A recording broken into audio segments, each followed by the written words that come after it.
How to spot a scam. Welcome back to today's Misguided Mentors. If you were with me just a few minutes ago, you may have noticed that my audio wasn't working. Thankfully, someone hopped on and let me know really quick, so I was able to navigate that, fix that very quickly. So I appreciate that. I was just telling some of the friends on Instagram that I operate different platforms. You know, StreamYard. Excuse me. Gosh, what's the other one? Oh, Prism. And then there's a few other ones too that I use, Zoom. And every time I navigate between the platforms, it makes all my settings wonky. So anyways, hopefully we're good to go. Let me know if you guys do not hear me. We should be good to go. I'm picking up the audio on here. Everything's streaming. Everything's recording. And so thanks again for that. And yeah, let's get fired off into this. What I was saying was this topic has been on my mind for the last couple of days. One, because there was this it just reminded me of what this page is all about. Some people think that today's Misguided Mentors is kind of like Ballers Busters page or other people's pages that I see where they primarily just call people out. Their thumbnails are always about, is this person a scammer? Is this that? And sometimes my posts are like that too. Sometimes my content is like that, but I don't want it to just be that. That's not what I did this page for. I'm not here to make people look bad. I'm not here to just, get attention that way. And I'm not looking to get attention that way anyways. What I'm trying to do is educate people, and I'm trying to help people. And I'm trying to give people ways to navigate the self-development industry, ways to pay attention to predatory tactics, the deceptive atmosphere within networking, public speaking. I'm not saying all of it, but in my opinion, about 90 or 95% of it is that, unfortunately. And so that leaves if that is true, that leaves a very small percentage of ethical people out here, good-hearted people that actually care about helping others. And so that's a huge percentage that people need to be aware of, and how to navigate that and how to identify certain things. So it was just a good reminder when I had this experience. But if you guys aren't familiar with Baller Busters page, they highlight people who are potentially scamming and just deceiving people in the coaching and the mentorship space. And they did a pretty cool little post not too long ago where this young man was asking a question, just a legitimate question, and I can't remember it verbatim, so which is why I'll just show and share my screen exactly what the young man was asking for. And it was pretty much along the lines of just advice, like how can I fill in the blank, and gave me an opportunity to respond. And it seemed like it did impact him because he did ask for me to elaborate a little bit more, and I'll show you guys that correspondence. But it seems like something I said actually helped him in some way. So it made me want to just do a live on this and a recording on this and just talk about all the stuff, like how are mentor or deceptive mentors and coaches able to scam you, and what was the other things? Oh, red flags, how to verify a good coach from a bad coach, and then what to do if you've actually been scammed. So I want to talk about those 4 points, just to kind of hit it hard with some tangible strategies and some stuff that may help some young entrepreneurs, just like this young man was asking this question. So let me share my screen, and then we'll get right into it, into what I want to share with you guys. Let's see here.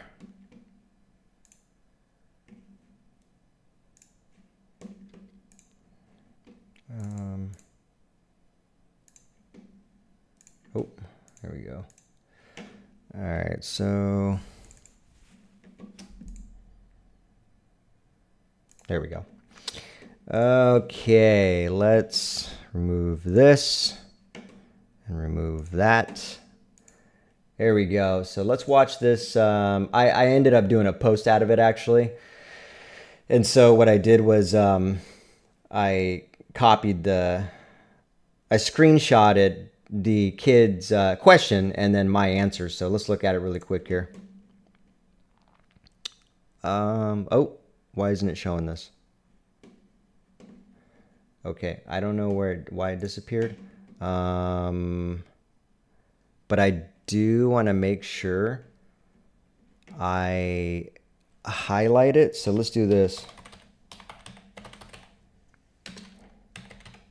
I've never actually looked up Baller Buster's Instagram on here. So let's see if I can find it. If you're on Instagram and you're not seeing what I'm doing, go to YouTube and subscribe to today's Misguided Mentors. That way you can see my screen share and I can respond to you and your comments and engage with you. All right, so where's it at? Okay, so this young man asked right here, hey guys, all I wanted to say is I love what you all do. I have one thing I wanted to ask. As a 20-year-old who also has never really been out in the real world, how do I know what to trust? I want to be successful and have good role models around me and stay away from all the people you guys expose, but how can I make sure I don't get brainwashed by someone who I thought had the best intentions, but really was a money-hungry business person? Thank you. So a very honest question and a great question coming from a young entrepreneur. So really appreciate that. Let's go back to my page. I'll read my response to him. And actually, let me try something different here. I think, am I able to, can I look at the comments on here? I guess I can.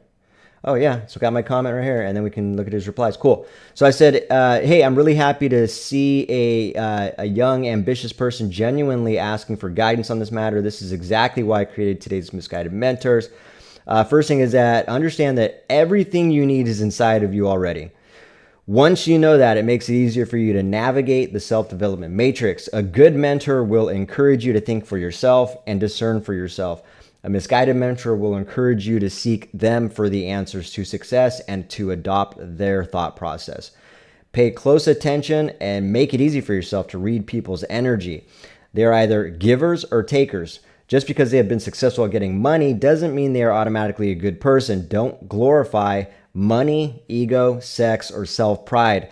Don't get involved with coaches who only care about those things, because self-serving leaders will only be attracting to you if that is what you focus on. So be sure to stay true to your ethics and morals by caring for people.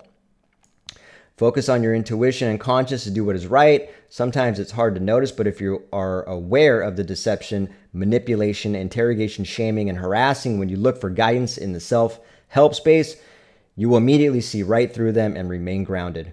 Gravitate towards great people who have good hearts and actually care. I hope this helps. So I said that to him. I think he replied to me.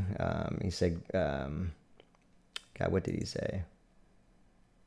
View replies. Oh, did I get more replies from people?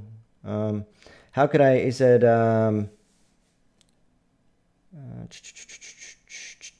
okay. So he said, how could I know if I'm in a self-development cult? Thank you again.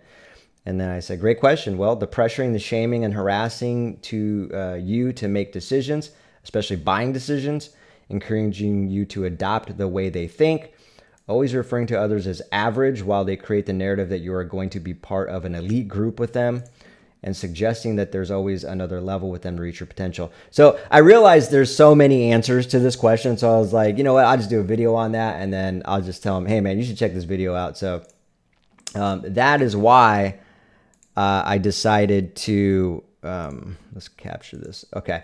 That is why I decided to just, instead just make a quick video on this, so that any other young entrepreneur has a really good question like that and genuinely just wants to get some hard-hitting advice or strategies and what to be aware of and all that stuff. I was like, man, just check this out. And something I say on here might actually resonate with you. Yeah, what's up, Kat? And welcome back, Lorraine. And yeah, it is awesome to see the young entrepreneur has joined my following. You know, there's a lot of, I just had a guy reach out to me actually in the DMs. I think he's working for as a sales rep for a company, and he's struggling with something. And so I told him to reach out to me. He finally did. This was a few weeks ago, and he finally just reached out to me right before I jumped on here. So basically, I'm interested to have a conversation with him and see how I can help him. So. And no, not for money. I'm just going to help him out if he's struggling with something. Yeah, sounds good, Andy. Thanks, brother. Check you out later, man. And anybody else jumping on, come into the YouTube channel and subscribe, please. That way I can engage with you and you guys won't miss anything, especially the screen sharing. All right, so let's just get right into this, the meat and potatoes of this. All right, I want to talk about how these coaches and mentors are able to do this to people and brainwash them and coerce. Is it coerce? Maybe it's coerce people into making these decisions. I'm gonna talk about red flags, how to verify if you have a good mentor or a bad mentor, and what to do if you've been scammed or think that you may have been scammed or deceived. And we're just going to make it real simple. I've talked about things along these lines before. Some things you're going to hear I've probably said before, but that's okay. Like, I'm going to beat this topic to death until, because one or two videos ain't going to do it. This is something I got to embody and frequently talk about so that it's got a better chance of landing on someone's ears at the exact right time they need to hear it, which that's been happening actually. And so that tells me what I need to do. And so we're going to get into it. I jotted down some quick little notes here. I got to take a drink though. I got some dry throat.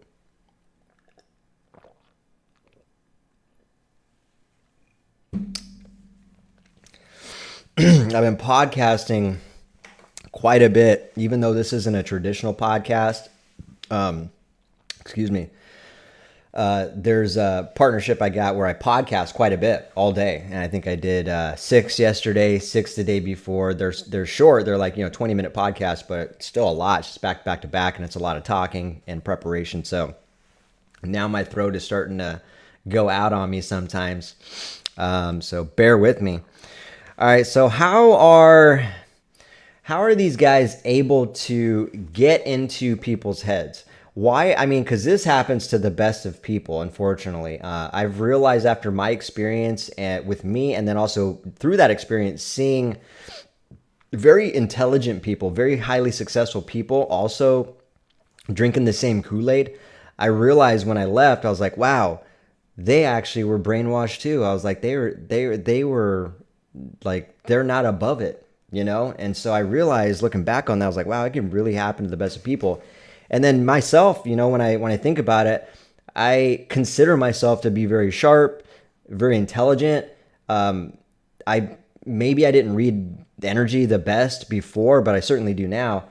But I don't know. I got, as the saying goes, right? As the kids put it these days, I got.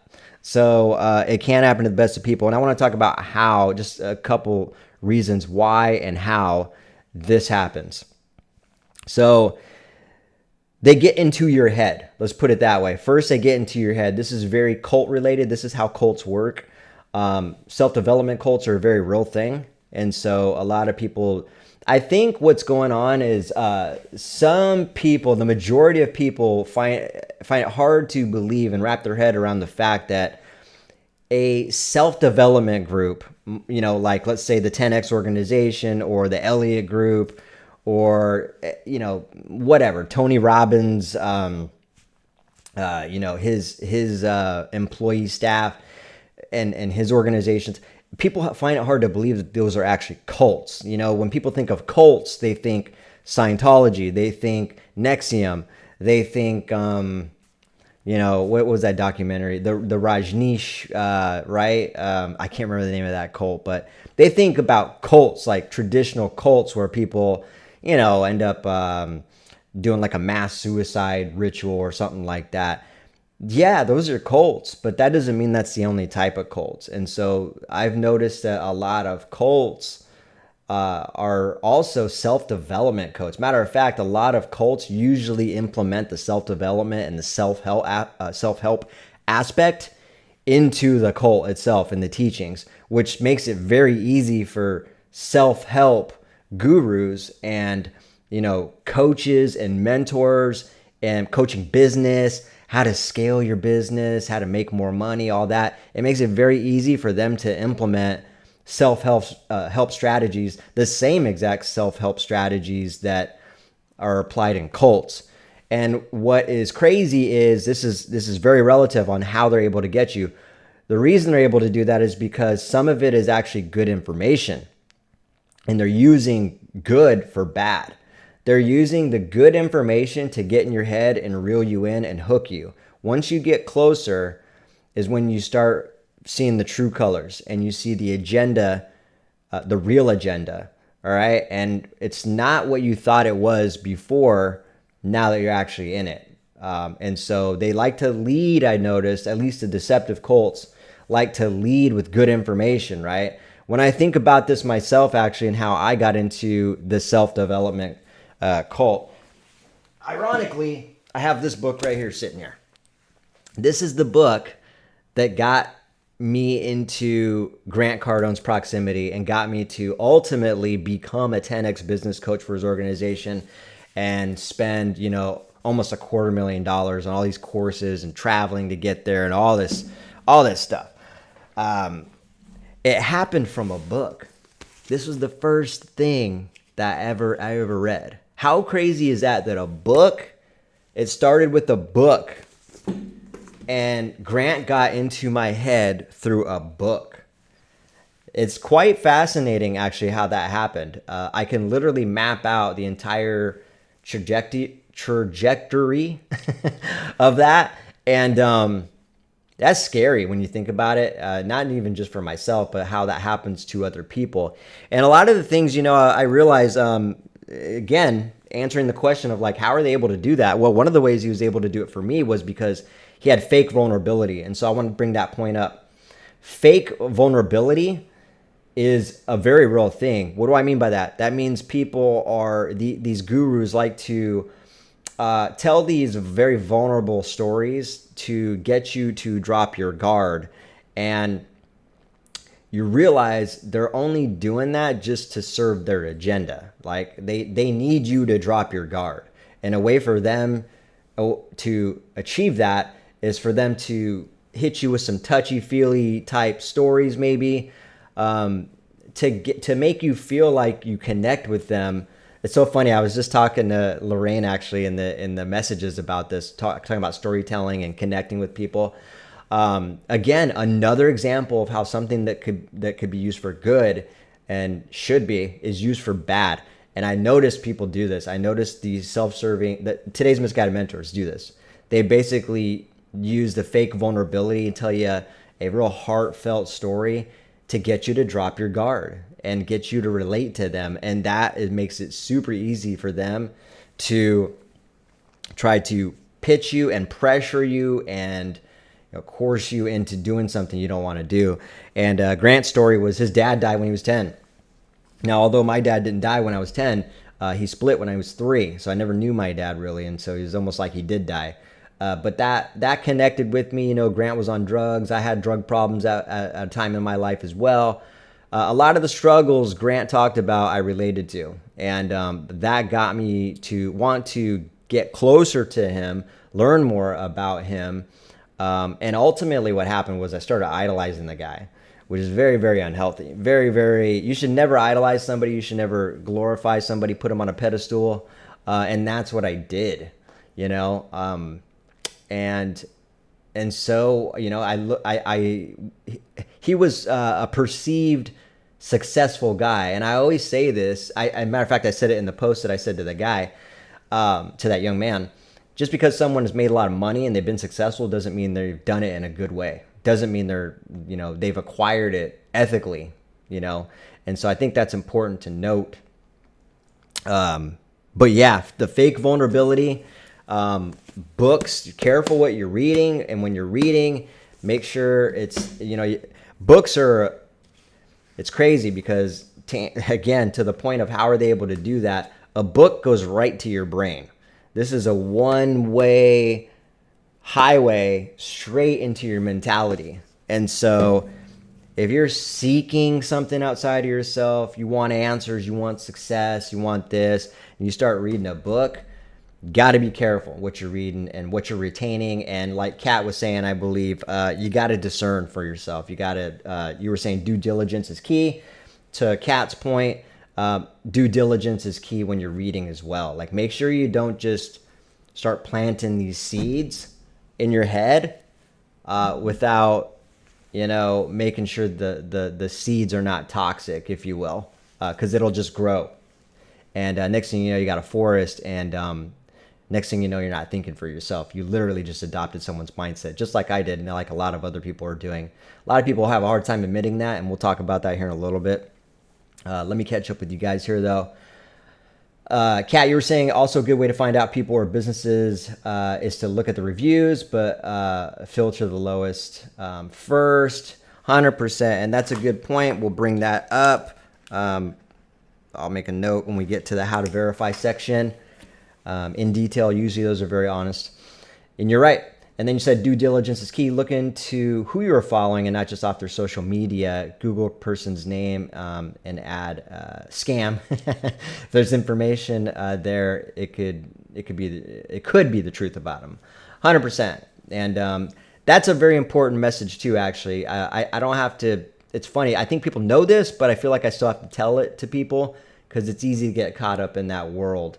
But the facade that people create on social media is not always their real life, right? So to Kat's point, like, don't glorify somebody based on their social media. You know, I know people in my life that do that right now, and I have to remind them. I'm like, you got to realize, like, that's not, they're only showing you this. And who knows, that's not really their life. That's just like a moment in time. You know, I don't want you thinking, I don't know. I've just had to remind people about this, you know, and as a father who's taking caution to my daughter eventually getting into social media, you know, I'm taking that into high consideration to make sure she's prepared for that world, and she's not idolizing and glorifying people, you know. And I ask her questions like that. You know, we have assignments that I give her. I'm like, what do you like about this person? Why you like that about that person? What do you see in this person that you know you want for yourself? That type of stuff. And so I really ask her the right kind of questions so that she knows more about herself, you know. And I think that's important, especially when we're talking about kids getting into social media. So yeah, it sounds so obvious, right? But a lot of people, you will be shocked how many people actually look at someone's social media, judge them and qualify them and base their value off of their followers and what they're doing on their posts and what they're posting. And it's not always real, you know, and you can tell when someone's actually posting something or talking about something, whether they're actually genuine. At least if you're right, you're good with yourself, you're good with your intuition, you can see right through that stuff. And so if you're not, then it's going to be really hard to see that. And don't always take it, just take it at face value is what I'm saying.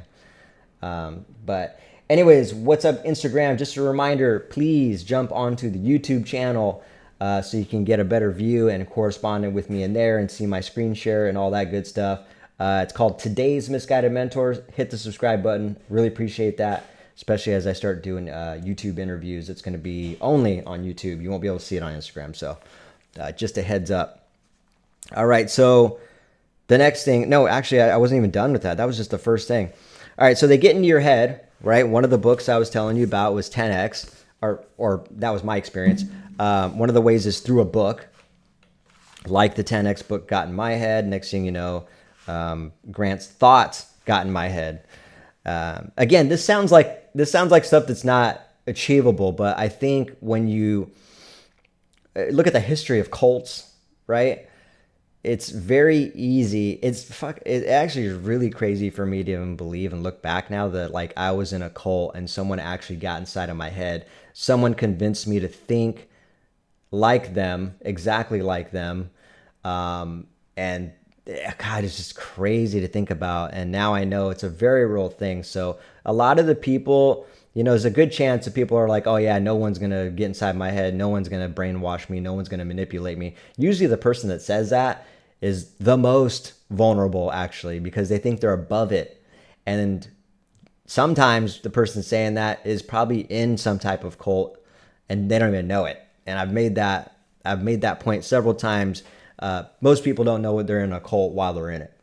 You can't, what's that saying? You can't see the forest for the trees. No, maybe that's a different saying. But I mean, in regards to, you know, forest and tree analogies, if you're in a forest, you can't really see the entire, you know, the big picture because you only see what's in front of you. Same type of analogy is what I'm saying. Most people do not know they're in a cult while they're in it. So, yeah, they get in your head. That's how they're able to do it. So to answer that question, how are coaches and mentors able to scam you? They encourage you to adopt their thought process. All right, that's very important. They get you to distance. That's another one. They get you to, I'll explain that. A lot of cults are really good at, exactly, Lorraine, the wood for the trees. There we go. I knew there was an analogy somewhere in there with trees and forests. We found something. But yeah, they get you to distance from yourself. So what do I mean by that? Like I was telling that young man in that post there, if an organization is encouraging you to distance yourself from average people, low-level people, haters, negative people, and you got to separate yourself from those. You got to distance yourself from those. You got to distance yourself from people who gave up on their dreams, people who are working minimum wage jobs, people who, are just not living their dream, all that stuff. And then they frame it like, that's why we're winners, or they frame it like their community that they're building, the community that they have, and the people in it are all high performance, elite champions. And it's like, it just creates distance. You know what I mean? And when I think about that, about my own experience, I cut off a lot of good people in my life with that narrative. That narrative got planted in my head, and I ended up cutting off family and friends. And I'm talking about like good people, And it's really sad to think that, I started judging people. I started putting myself on a pedestal. I started acting like, I was better than other people. And it's a nasty way of living. You know what I mean? So that's another way they're able to do that. They get you to distance, because when they do that, it's almost they're creating that narrative that you only feel like, like yourself, this high achiever that you're supposed to be when you're with us. You're only going to achieve those levels when you're with us. You're only going to, because if you associate yourself with those people, you surround yourself with those people, you're going to be like them. You're going to be average. You're going to be poor. You're going to give up on your dreams. You're going to be this. You're going to be that. And so now there's just so much to that narrative. Now they put that fear in you, like you're doomed if you associate with these people. Some of that could be real, you know what I mean? But it's taken out of context big time. And it's taken out of context to the point to where they frame it to where you need to get closer to this group and only hang out with this group. Like otherwise, you're gonna fall back really quick, right? It's quite crazy. The irony in that is crazy now I think about it, because they're encouraging you to not be around people because you're going to end up adopting their thoughts, right? But what ends up happening is you get involved with the organization that's encouraging that, and you end up adopting their thoughts. And if that organization is, first of all, you should never adopt somebody's thoughts. You should think for yourself. And I'll get to that here, in that I'm going to bring that point up when we get to the how to verify section. But you got to think for yourself. You can get advice and guidance from people, but for God's sakes, think for yourself. All right. So anyways, what's up, Christine? How you doing? To a cult thinking it was oh, you know what? I remember God, you and someone else told me the same thing. So, Christine was saying, we sent a family member to a cult thinking it was a rehab. When we found out, we went to get them out. You and someone else told me the same exact story, or maybe I was talking to you about that, recently. Yeah. What's up, Lorelei? But yeah, or Lorelei Bridge. You have to type your name in there so I know, because it's such a long title. But anyways, maybe it was you, Chris. No, it wasn't. It wasn't. It was a friend of mine named Carmela. Also, same exact thing. Almost. Her son went to a rehab facility and it ended up being a cult, and she had to go rescue her son from this cult. And it's fascinating, and maybe one of these times I'll get her on here to have this conversation actually about that. But very identical to what you're talking about. And she said her son still has been traumatized from that experience. How messed up is that? You know what I mean? So you got to realize People need to learn that cults work best when people are in despair, when people are vulnerable, which is why they either need to be on drugs, they either need to be in a huge sense of fear, or it's just that's the perfect time these cults are able to actually get in your head. So, anyways, I talked about getting you to distance yourself from good people and only consume their content, only consume what they're teaching you. Yeah, exactly, Christine. You're saying that's what happened to you. That's pretty crazy. All right, so that's how they're able to do that. Just touched on a few basic, um, you know, bullet points for how our mentors able to get in your head. All right, we're gonna go down to the red flags. All right, so this was something I talked about with that young man as well. All right, so here's a red flag for me. If someone is encouraging you to do something because you need it or you should do it, they constantly use the words need or should. You need this. You should do this. You need to, or you're never going to end up. You're never going to live your potential. Oh, another red flag. I've talked about this with Kira several times. Using the word potential is actually a red flag for me. When you start talking to people and saying you got potential, I see your potential. It's very condescending, first of all, and it kind of puts immediately. It suggests that person is behind and not at their potential, and that you think you're above them, you're in your potential, or it's just very suggestive to say talk about potential. And so I've talked about that before. Another red flag, so yeah, needing, should do this, I mean, that's real dangerous. That it should be an indication immediately when someone starts saying, yeah, you need this course, you need to come to this event, you need to be here, you need to come to this retreat. Nobody needs to do anything. You know what I mean? Like, that's a very strong word to say that someone needs to do that. So another red flag, pay attention to that. What's the other thing here? All right. So yeah, again, they'll suggest, another red flag is they'll suggest you'll never change or you'll be average. And so that's putting fear in you. Obviously nobody wants to be average. Obviously nobody wants to be,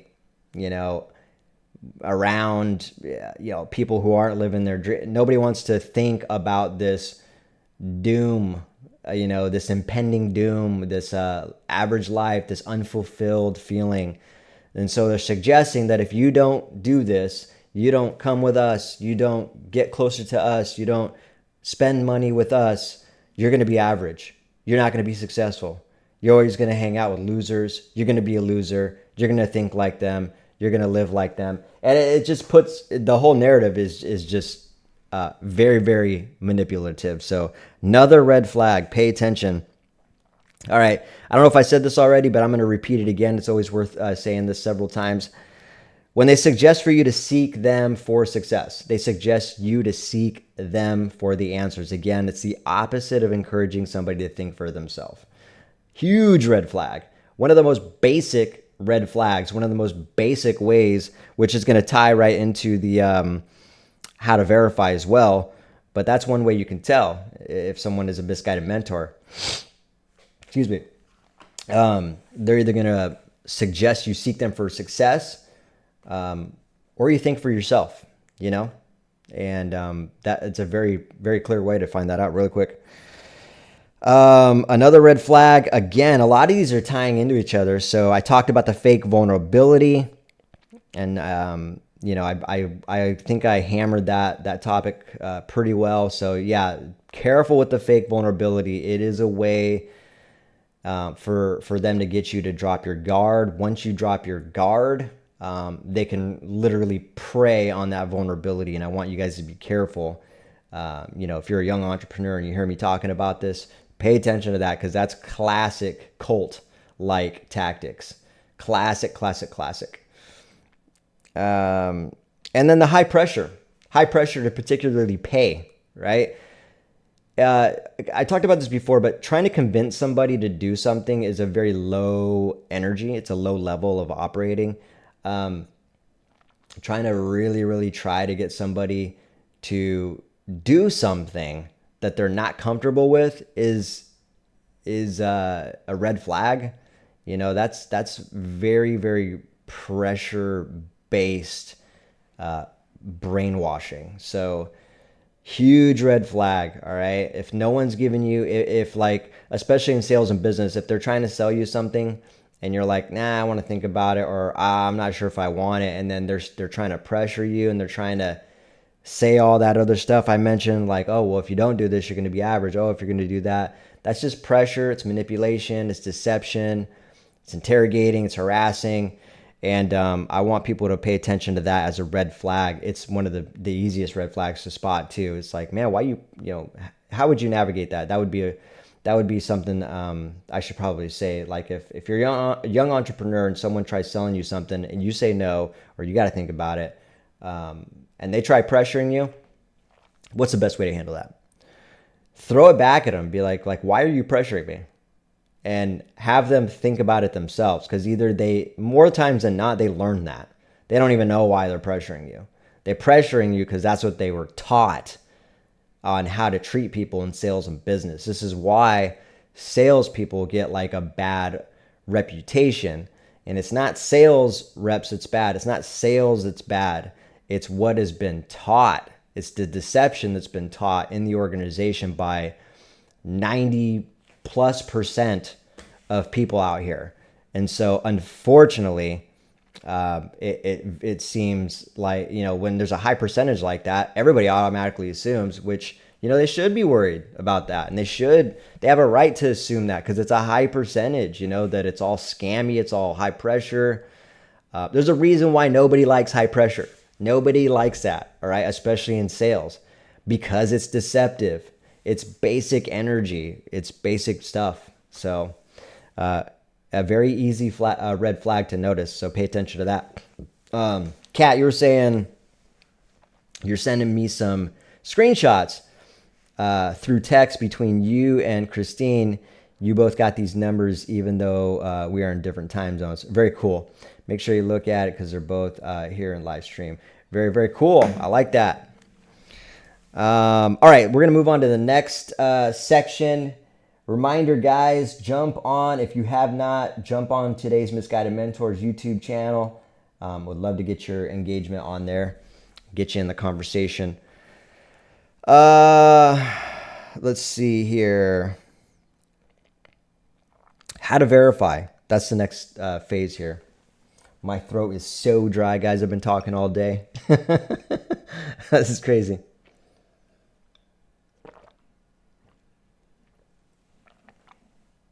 I've seen public speakers do so much public speaking that they throw their voice out. I feel like I'm doing that today. Tomorrow's going to be crazy. Thank God I don't have that many meetings. I won't be talking as much. Give my voice a rest. But, okay. How to verify. How to verify whether someone is a good mentor, a good coach, or a bad mentor or a bad coach. This was I think a question also by that young man. So I'm going to elaborate on this a little bit more. I already mentioned one of these. It's one of the easiest ways for me to encourage people to identify that. If they encourage you to think for yourself or not. All right. I've said that several times. I cannot stress that enough.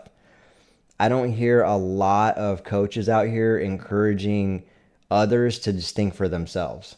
Even if they're selling something, it should be pitched in a way that's like, okay, yeah, I got this, whatever. Let's just say it's a coaching program. I got a coaching program, could help you, not sure. I'm going to leave that up to you to discern for yourself. I would never suggest that you need this from me. I would never suggest that you should do this. Do I think it'll help you? More than likely, yeah, after talking with you. And if that's what I really thought, I would say, yeah, more than likely, it's definitely going to help you, and I can help you in these areas. But it's up to you to make that decision, and I want you to think for yourself when making that decision. That's how sales should be. You'll never hear people talking like that in sales much. It's crazy to me.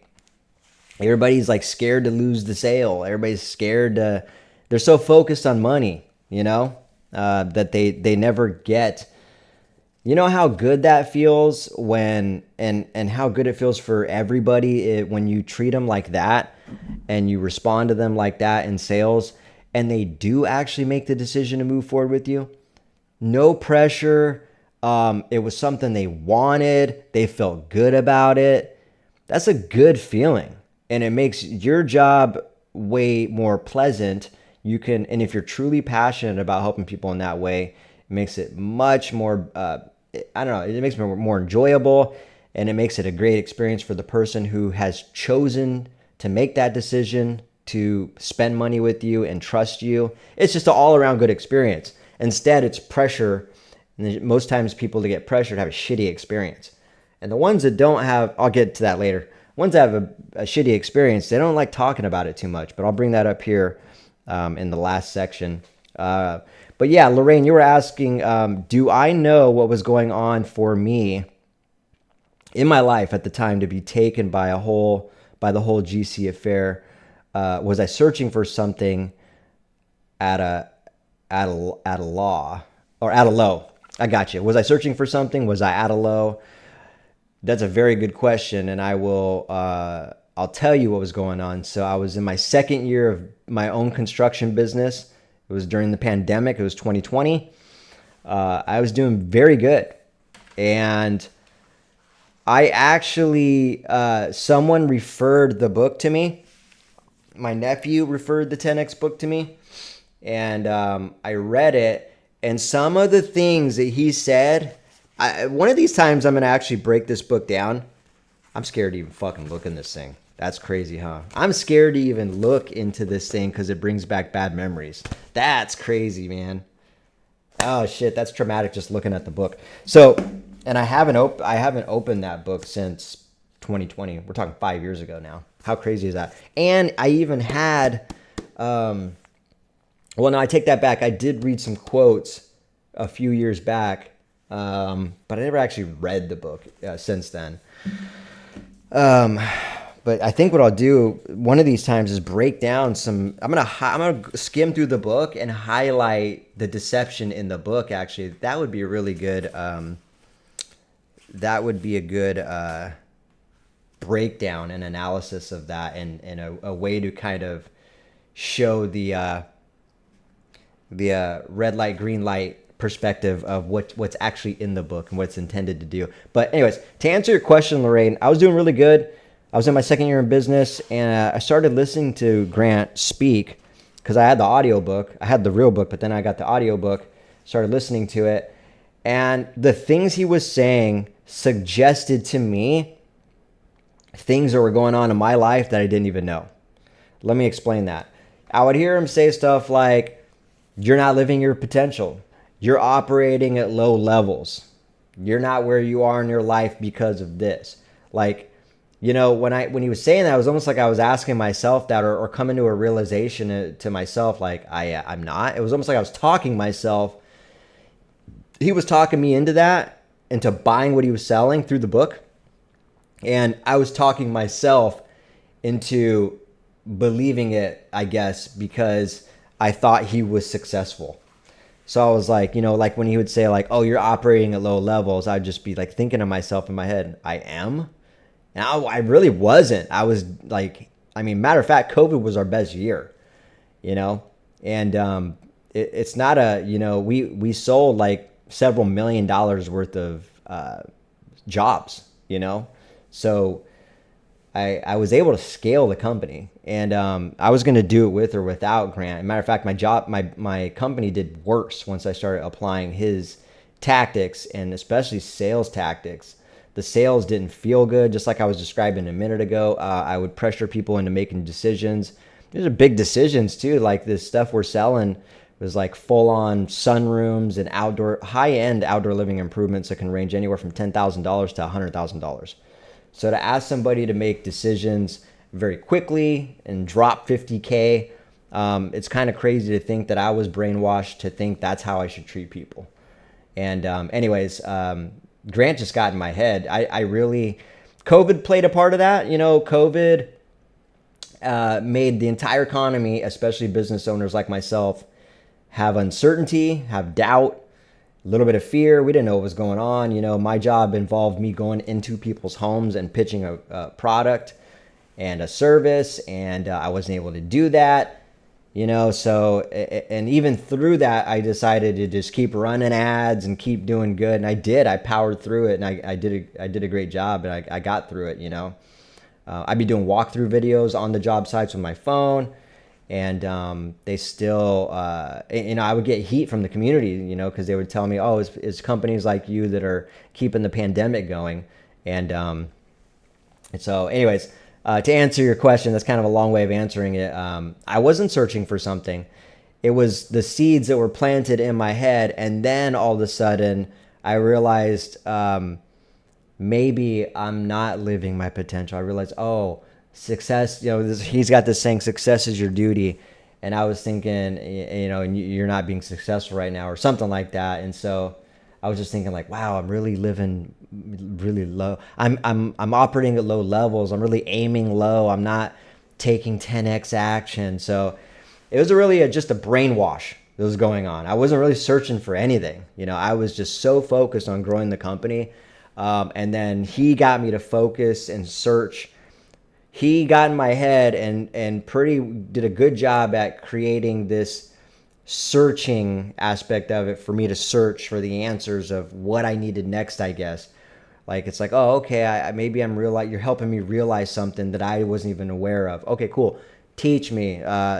You're suggesting I should search for the answers and seek you for these success answers and advice. So it's quite remarkable thinking about that now, that he was able to turn my mentality into that searching vibe when I never was searching for anything at that time.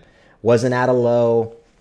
Maybe a little bit of a uncertainty. I wouldn't call it a low though. It was just a little bit of nervousness. Everybody was trapped in their houses and couldn't do any business. So that's how it happened though.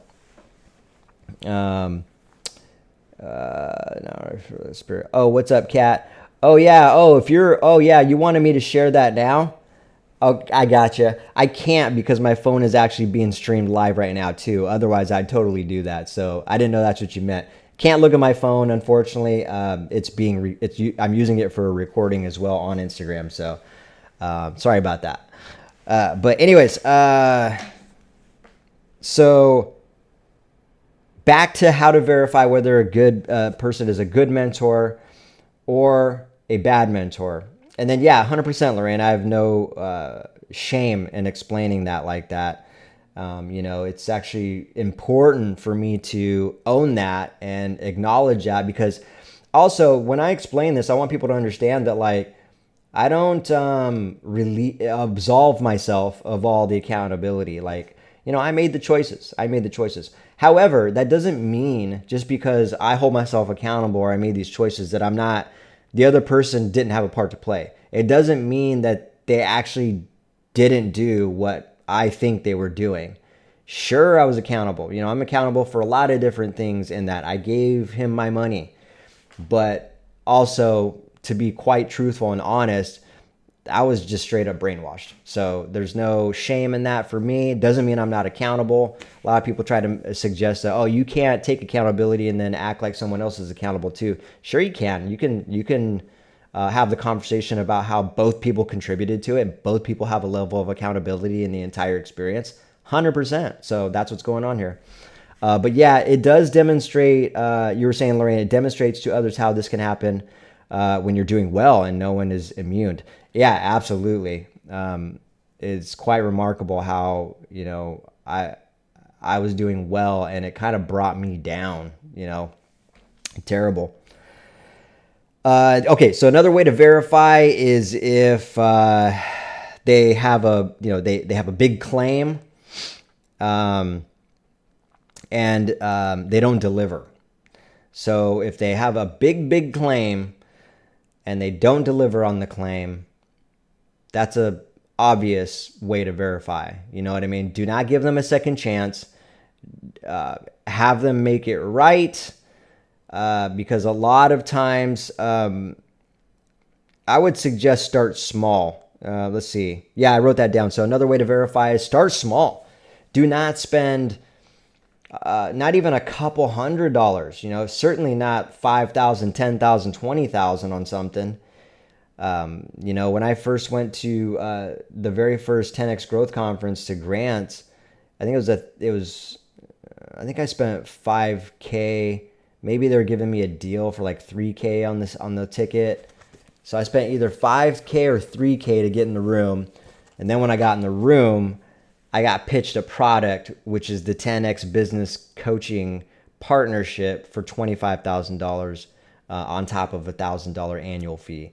And I ended up spending that the very first interaction, very first time I got in proximity. But I think I actually bought the, God, did I buy? Yeah, I already had Cardone University before that. So I got convinced to buy that for $18,000 for a 3-year term when I didn't even need it. You know what I mean? Like it was 10 accounts. I only needed 1 account. They tried convincing me that I needed 10 to manifest the other 9. Stupid. Very stupid. Very, very, very deceptive and manipulative in a way to twist around the concept of manifestation and affirming things to their agenda. But yeah, start small. You know, if they have a big claim for something very cheap, that could be a way to test the waters. You know, if someone's saying, in this whatever, we're going to do a live webinar, and in this webinar, you're going to learn X, Y, Z. The webinar is going to be $20, or let's say the webinar is going to be $50. Write down what you expect to get out of that webinar. Make sure that you actually get some massive value out of it before you ever thinking about spending any more money. And don't even make the jump from 20 or 50 to 1,000 or 2,000. Like I think there's a huge gap there, and people jump way too quick. Your mind should be blown and overloaded with information and delivered with things that they promised they were going to deliver. So start small. If you're hesitant and you're trying to test the waters with the person, you maybe have some good feelings, but you're not quite sure. There's some weird energy there still. You know, whatever, it might be worth spending the 20 or the 50 or whatever just to find out, and then really kick back on that. Don't be making no decisions in that, in my opinion. I would never, I think a part of the problem is people move too fast. And, you know, that's another way people get preyed on, because someone will spend $20 and then now they got you in the room. I'll never forget this. I spent... what was it? $97. So $97. Who is that guy? The guy that always wears that red suit. I can't stand that fucker. I cannot think of his name. He's like a British dude or a dude from London maybe. Oh man, that's gonna bother me. He's got to get on my Misguided mentor list though. But anyways, he had an ad running for like $97 that they're going to... For $97, they're going to run a Facebook ad for you. And I don't remember exactly. It's been too long now. It was a big claim. Huge, big claim. They're going to do this for only $97. So obviously I paid for it. The next thing you know, I jumped on a call because they needed to get some preliminary information from me to fulfill this $97 investment. And the next thing you know, I'm on a call with some snot-nosed kid in his 20s that ends up trying to sell me a $20,000 package. And I'm thinking to myself, how the fuck did I go from spending $97 to you pitching me $20,000 product, man? Like, it was insane. I couldn't believe it. Oh, I feel a sneeze coming on. Excuse me. So they try to get you in with a low ticket, and then try to get you with, try to gauge you and get you to spend big bucks. So I couldn't believe that. And then I never even got the $97 service. How wild is that? I spent the $97, jumped on a call with them. They tried to pitch me $20,000 program. I said, no thanks, I'm good. And then never heard from them again. Never got what they promised me for $97 at all. Never ran an ad for me. Never did this. Never did that. I just never heard from him ever again. I was like, that was a freaking scam. I need to talk about that actually. Rudy Moyer is his name. Look him up. He's this little dude who always wears red all the time. That's his brand. He just wears this red fur coat all the time. Very, very scammy. And that was a ripoff. Let's just put it that way. Anyways, okay, so start small. The other thing I was going to say was, so I already talked about more potential when they start talking about your potential. And the last thing I'm going to re-emphasize is what Kat brought up was reviews. The best way to find out if, and I'm not saying that, all reviews are legit, but you can generally take an average. All right. If someone's got, I have about 92 reviews on my construction business page. One of those reviews is bad, and the bad review is like one sentence. And if anybody's ever asked me about that one bad review, I'm very forthcoming about talking about it and explaining why that person gave me a bad review. And that's how I handle that. The rest of the reviews are fantastic. I got like 3-page paragraph reviews that some people have left me. I think I've even shared my reviews on one of these streams before. That's an easy way. All right. That's a ratio. When I have 1 out of 92 that are really good, I think it's safe to assume that that's a really good company to work for. And the people that have bought their services have had a good experience. I think it's a no-brainer. All right. If someone had the same 92 reviews and 20 of them, let's say, were not good and lengthy, like Kat was saying, some of them are really elaborate, I think that should raise an eyebrow. I think that should cause some concern, and you should tread lightly. And to be honest, you should look for a different company that has a better ratio of good reviews. You know what I mean? So, one easy way to find out if a person is, an ethical mentor or a coach is by looking at the reviews. So, good call on that, and it's a very easy way to do that too. Kat, you were saying when you were at a low and talking with the RPM lawyer, you were contacted by someone pretending to be Grant and said he wanted to give you money. Of course, he wanted your bank account password. What a scam. So he could do the transfer to the bank. Yeah, that was a straight up scam is what that was. Subject live. You were saying this really isn't time for it. It'd be best during a spiritual subject live conversation. Yeah. No sweat. All right, let me get down to this last topic here, and then I can wrap it up. My throat's about to give out on me. Let's see if I can make it.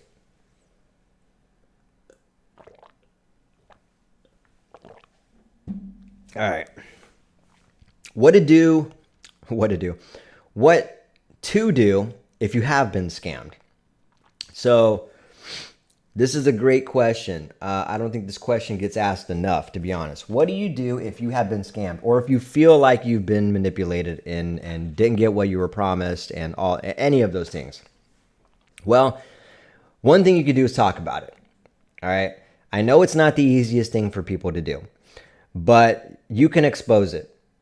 Share your experience. And if you don't like talking about, like if you're hesitant to get sued, a lot of people don't talk about it for this reason. People are scared of getting sued, scared of someone making fun of them, scared of being embarrassed, scared of being vulnerable, scared of putting themselves out there as being the scammy, the person that got scammed. I understand that can be tough for people, especially if you're just not really comfortable with yourself. But somebody's going to benefit from you sharing your experience. All right. And so if you're not going to talk about, or if you are scared, you can talk about something and not bring up someone's name. You can talk about the scam and not actually directly call a person out.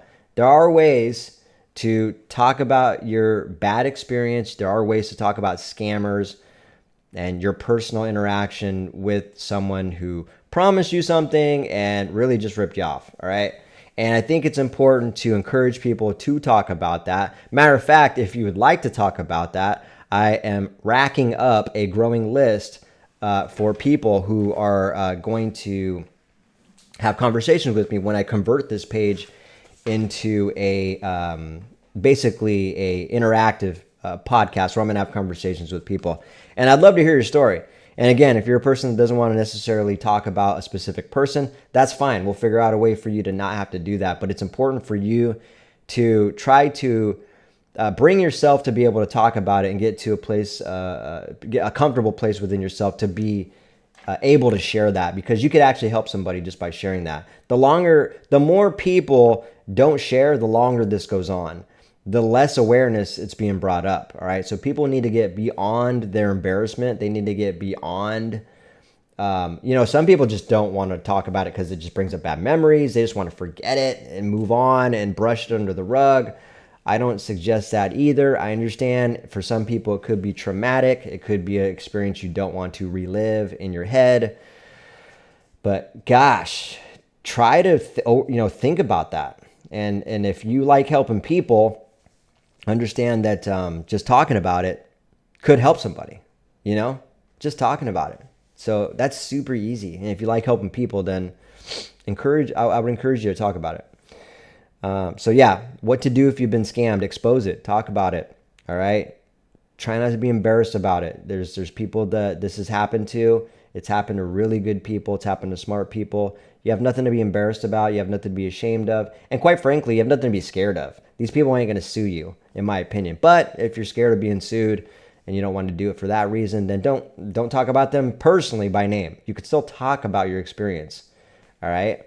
So I'm just trying to encourage people, like, really push yourself to open up about it. And you might actually find yourself, especially if you're struggling with it, you're like, that really just was a terrible experience. That actually is gonna, it's messing with me, jack me up mentally.